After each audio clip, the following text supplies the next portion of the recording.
Today, I want to talk about one of the biggest investing mistakes that I've ever made. And this mistake wasn't that I passed on a good investment or even that I bought into a bad investment. The mistake was that I kept on changing my mind.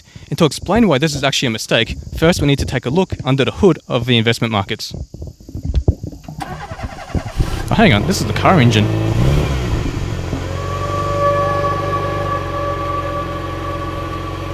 So, the biggest reason why constantly changing your investments is a very big mistake is because of our tax system. And also, the brokerage fees, they don't exactly help either. Now, I'm going to provide an example, but please hear me out, because once you actually see this example, this will change the entire foundation of the way that you look at investing. Right, so onto the example. Let's just say that there's two people and they invest in identical products. So, we have Mr. Holder and Mr. Changer.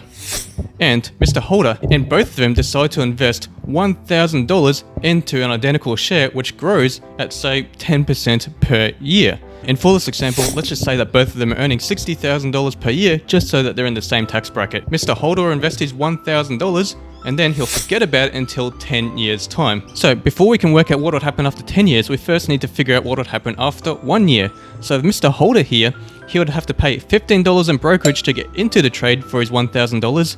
And because he didn't sell out, his $100 growth out of the $1,000 will still be $100 because he hasn't sold out, therefore he hasn't had to pay any capital gains tax yet. And now for Mr. Changer after 1 year.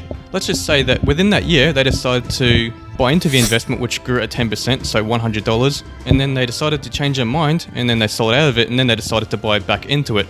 And in the real world it'd obviously be a different share, but I'm using the same share just to make a point to show a comparison.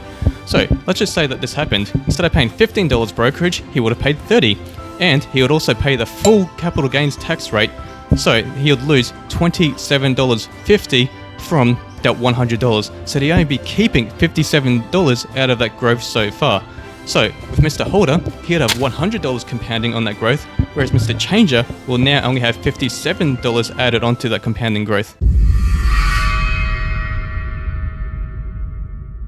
So $2,306 for Mr. Holder, but for Mr. Changer it is very much a different story. Because he was getting eroded away every year, he would have less growth to compound on. And so as a result of that, after the 10 years, he would have paid a total cost of $300 in brokerage fees as opposed to just the $30. And with the taxes hindering his growth, he would have ended up with $1,555 rather than $2,306. So essentially, there is a 1/3 handicap if you're constantly changing your mind about what you want to invest in, even though both of these parties invested in an identical product. So it just really proves that saying that it's time in the market and not timing the market, which is the most important factor for investing. So that's reason one. Now reason number two is the law of averages. But before I get into it, the alien robot version of myself will have to give a quick message. I'm very mindful that one day artificial intelligence is going to cross the singularity where its intelligence is going to overtake humanity. And it's going to be very important for the artificial intelligence algorithm to know who is actually useful to the future endeavors. So with that in mind, can you please give me a like and subscribe so that way the future artificial intelligence overlords will know that I'll be useful for them. Thanks. So just a very quick recap on what the law of averages actually is through, and surprise, surprise, another example. So let's just say that you flip a coin 10 times. You could have any ratio of heads to tails. However, if you flip a coin 10,000 times, you'll find that the heads to tail ratio will basically be exactly 1-to-1 or 50-50. And this principle can also be applied to investing. So let's just say that you're just constantly buying into shares and then just constantly selling out and then buying into other shares and buying in and selling out and buying in and selling out. Well, what you'll find is that you have your fair share of good luck and bad luck. After a certain amount of time, all of the chopping and changing and research, you're going to end up exactly as you would have been if you just bought into the market index. So let's just say we live in a perfect world where there are no taxes and there are no brokerage fees.